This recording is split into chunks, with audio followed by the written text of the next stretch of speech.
In just 4 days, millions of Ugandans will be heading to the polls. Roughly 3/4 of Uganda's population have known only one president, Yoweri Museveni. Now, the 76-year-old, who has been in power for the last 35 years, is seeking his 6th elected term. A removal of presidential term limits back in 2004 and scrapping of age limits in December 2017 paved way for Museveni to vie once more. His biggest challenger is 38-year-old former musician Bobi Wine, or Bobi Wine to most. Coming off the back of a difficult year that saw an unusually volatile campaign period, Ugandans will decide who takes the helm for the East African nation. Victoria Rubadiri brings us more.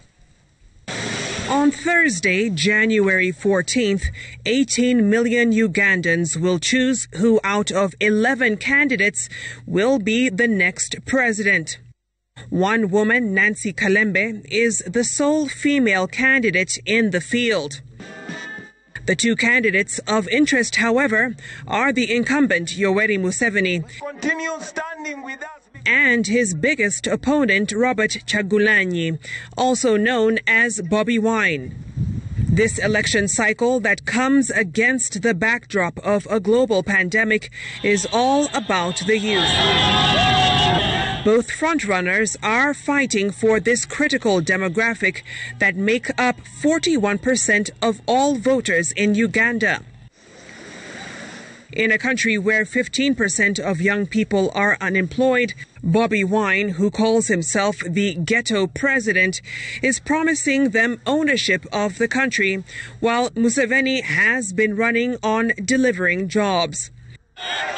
Due to COVID-19 restrictions, campaigns were banned late last year, but this has seen security forces clamp down even more on opposition elements, sparking protests. Last November, over 50 people were shot dead during demonstrations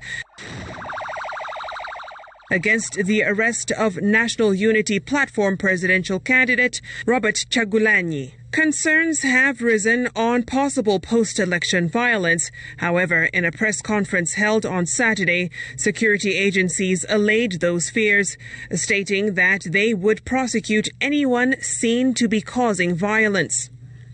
In addition, the Uganda People's Defense Forces will be deployed during and after the elections to protect businesses and investments. Despite presidential candidates urging supporters to stay at the polling stations to guard their vote, the Deputy Inspector General of Police directed voters to vote and go home.